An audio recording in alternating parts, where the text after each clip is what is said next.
राम राम सा।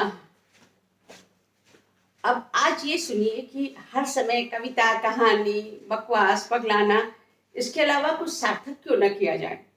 मोदी जी हैं, देश की चिंता में आधे हुए जा रहे हैं। लोगों को स्वच्छता सिखाने में, लोगों को ईमानदारी सिखाने में, और लोग हैं कि कान पे जू नहीं रेंगती, वही गंदगी, वही कुछ। तो मैंने भी सोचा कि चलो कुछ सार्थक करते हैं देश के लिए भी। कविता तो होती ही रहती है, कहानी भी आपको सुनाऊंगी ही। अब आप ये सोचिए कि 130-135 करोड़ का देश हमारा, और दिन भर में कुछ नहीं तो लोगों के मुंह से 500 गालियां तो निकल ही जाती होंगी। माँ बहन की ऐसी तैसी करते और भी भद्दी गालियां। तो सोचिए कि अगर 500 करोड़ गालियों में हर गाली पे 1 रुपए का टैक्स लगा दिया जाए, या चलिए 50 पैसे का ही टैक्स लगा दिया जाए, और इसको गाली टैक्स का नाम दे दिया जाए, तो कितने जमा हुए एक दिन में? 500 करोड़ या 250 करोड़? काफी है। और रही बात बेरोजगारी की, तो ये बेरोजगार घूम रहे युवकों को टैक्स वसूली में लगा दीजिए ना।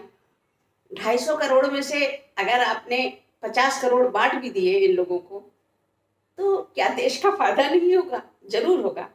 तो गाली टैक्स पे विचार करें और लोगों के मन से ये निकालें कि हाँ, थोड़ा भय पैदा करें कि गाली देने पे टैक्स लगेगा।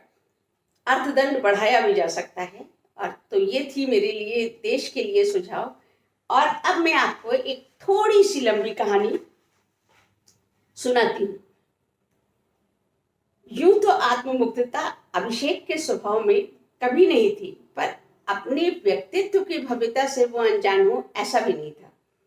एक ऐसा व्यक्तित्व जिसमें शालीनता, स्मार्टनेस, खूबसूरती सभी परिलक्षित होती थी। सोने में सुहागा ये कि व्यवहार कुशल और कार्यकुशल भी। उनसे मिलने वाले उनसे प्रभावित हुए बिना न रह पाते। उम्र यूं तो 58 वर्ष, पर उम्र को छलावा देना भी उन्होंने खूब सीखा था। कोई देखकर भी उन्हें 45 वर्ष से अधिक नहीं कह सकता था। पेशे से इंजीनियर, रिटायरमेंट के करीब, लेखन में पारंगत। उनके फिल्मी गाने और गजलें भी महफिल की रौनक हुआ करती थी। सामाजिक रूप से सक्रिय अभिषेक ऑनलाइन जिंदगी में भी आभासी दुनिया के एक लोकप्रिय व्यक्ति थे। उनके चुटीले व्यंग, कविता, कहानी उनके आभासी दुनियाओं के मित्रों के बीच उनको लोकप्रिय बनाए हुए थे। 28 और 30 वर्षीय बेटा और बेटी 28 और 30 वर्षीय बेटा और बेटी अपने अपने कार्यक्षेत्र में व्यस्त थे। हाँ, इधर उनके जीवन में एक भूचाल लाने वाली घटना घटी थी। उनकी पत्नी एक ऐसी लाइलाज बीमारी की गिरफ्त में थी कि उनकी मृत्यु निश्चित थी। 30-32 वर्ष का साथ यूं ही छूटा जा रहा था, पर साहसी अभिषेक अपने इस दुख की छाया भी चेहरे पर नहीं आने देते थे। उनके कथा कविता लिखने का क्रम यूं ही जारी था। इस बीच कई मित्रों के बीच उनकी मुलाकात नूपुर से हुई। उनकी पुत्री की आयु की नूपुर, ताजगी और मासूमियत से भरपूर नूपुर उन चंद मित्रों में थी जिससे बात करके, जिसकी रचनाएं पढ़ उनको स्वयं भी एक ताजगी महसूस होती। पर वो उस दिन ताज्जुब में पड़ गए जब नूपुर ने उनको एक दिन फोन मिलाया। गजब का उत्साह था उसकी आवाज में। हेलो अभिषेक, कहीं खटका भी अभिषेक कहना उनको। मैं कितनी उत्सुक हूं तुमसे मिलने के लिए। इस बीच अभिषेक उसको अपनी पत्नी की बीमारी की सूचना दे चुके थे। ओह, तो अवश्य कहा उसने, पर आवाज से साफ जाहिर था कि उसे सिर्फ अभिषेक से मतलब था। अभिषेक भी उसकी नादानियों को नजरअंदाज कर देते। ये सोच छोटी है, इस उम्र में ये क्रश हो जाया करता है। वो मित्रवत व्यवहार करते रहे उससे। अक्सर दोनों के बीच बात हो जाती, कभी किसी कहानी को लेकर डिस्कशन, या कभी किसी कविता को लेकर। बिना देखे, बिना मिले, सिर्फ ऑनलाइन बातें कर एक अजीब सा आकर्षण था दोनों ओर।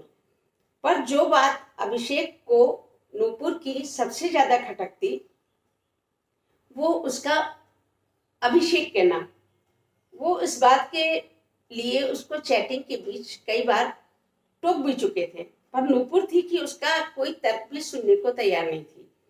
दोनों के पास एक दूसरे के व्हाट्सएप नंबर भी थे, अक्सर उनकी बातें हो जाती थी।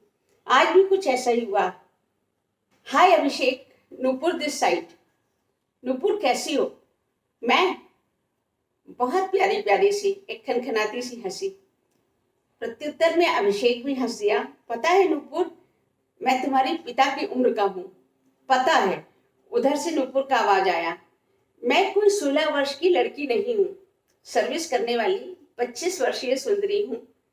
वो पुनः खिलखिलाई। ऐसे समय अभिषेक अपने को बहुत असहाय सा महसूस करते। फिर भी पता नहीं क्यों ये नूपुर उन्हें अपने लिए एक चैलेंज सा लगती। इस लड़की की सोच को वो बदल कर रहेगा। इस बीच पत्नी का देहांत हो जाने के कारण कुछ दिन वो ऑनलाइन न रह सके। कुछ दिनों बाद एक दिन पुनः इनबॉक्स में हाजिर थी। हाय, दुखद समाचार पता चला। अब कैसा फील कर रहे हैं आप? ठीक हूँ नूपुर। एक बात पूछूं अभिषेक? इस बार नूपुर ने कहा। हाँ पूछो। आप मुझे लेकर क्या सोचते हैं? मतलब मैं आपको कैसी लगती हूँ? उसका अभिप्राय समझते हुए भी अभिषेक ने कहा, गुड़िया सी, प्यारी सी, छोटी सी और मेरी मित्र। आगे वो क्या कहने जा रहा था समझते हुए नूपुर ने उसको बीच में ही रोक दिया। शुरू से ही? हाँ, शुरू से ही। ये सुनते ही नूपुर क्रोध में ऑफलाइन। पर 1 घंटे में ही उसके पास नूपुर और उसके परिवार के 10-15 फोटोग्राफ हाजिर थे। अभिषेक समझ नहीं पाते कि इस लड़की को कैसे समझाएं। नफरत करने वाले को तो आदमी अपनी जिंदगी से निकाल सकता है, पर प्यार करने वाली को क्या सचमुच इतना आसान था उसको अमित्र कर अपनी जिंदगी से निकाल देना? कुछ दिनों बाद ही नूपुर का जन्मदिन था। अभिषेक ने दोपहर में उसको विश भी किया। उस दिन पहली बार नूपुर ने पूरे ग्रुप के सामने अपना आक्रोश व्यक्त किया। अभिषेक ने उसे फोन मिलाया। हेलो नूपुर, क्या हो रहा है? मैं रो रही हूँ। क्यों? सुबह से सबके फोन आ रहे हैं, पर जिस फोन की प्रतीक्षा कर रही थी। अभिषेक को लगा अब पानी सर से ऊपर जा रहा है और भारी मन से उसने नूपुर को अमित्र करके ब्लॉक भी कर दिया। 1-2 महीने यूं ही गुजर गए। उसे कभी कभी वो प्यारी सी लड़की याद आती और अपने द्वारा ब्लॉक करना उसका अपमान लगता। अभिषेक के बहुत जोर देने पर उसने उन्हें 1-2 बार अंकल संबोधित भी किया था, पर वो अंकल की मजबूरी उसकी लिखावट में साफ झलक जाती। अभिषेक ने उसे अनब्लॉक करने का फैसला ले लिया। अनब्लॉक करते ही उन मोबाइल पर कॉल। हेलो अभिषेक, कैसे हैं आप? ठीक हूँ, इस समय परिवार के साथ मूवी देखने आया हूँ। Okay, enjoy. फोन कर चुका था। अब वो पुनः मित्र थे। हालांकि उनके बीच की चैटिंग समाप्त हो चुकी थी, पर नूपुर की पोस्ट से अभिषेक को उसकी सोच की झलक मिल ही जाती थी और वो बेचैन हो उठते। क्या करूं? उसी बेचैनी में वो लॉन में गए। पड़ोस के खाली मकान के सामने एक ट्रक आकर रुका और उसमें से सामान उतर रहा था। कोई नई महिला एसडीएम थी। उनका चपरासी फ्रिज का ठंडा पानी मांगने आया था। औपचारिकतावश वे स्वयं गए ताकि उन लोगों को रात के खाने पर आमंत्रित कर सकें। और दरवाजा खुलते ही नूपुर, छन्न से कुछ हुआ दिमाग में। नूपुर एसडीएम? नूपुर भी उन्हें देखकर हैरान और परेशान। अब शायद अभिषेक के दिमाग में एक विचार जन्म ले चुका था। पहले क्यों नहीं आया समस्या का ये समाधान? वो सोचकर मुस्कुरा दिए। बेटी की शादी कर चुके थे, पर बेटा विवेक, होली का अवसर पास था। विवेक को घर आना ही था। उनका हैंडसम बेटा, पड़ोसी होने के नाते उनका मिलना भी आसान होता। सब कुछ उनकी सोच के अनुसार ही घटित हुआ। नूपुर की फ्रेंड लिस्ट में एक और नाम जुड़ चुका था, विवेक। और अभिषेक को जब विवेक की तरफ से सकारात्मक रुझान नजर आया तो एक दिन वो नूपुर के घर हाजिर थे। विवेक और नूपुर की एंगेजमेंट की रस्म करने। विवेक के नूपुर को अंगूठी पहनाते ही पहली बार अभिषेक ने शरारती नजरों से नूपुर को देखा। एक झेप भरी मुस्कुराहट उसके चेहरे पर थी। मुस्कुराते हुए अभिषेक ने अपनी बाहें फैला दी।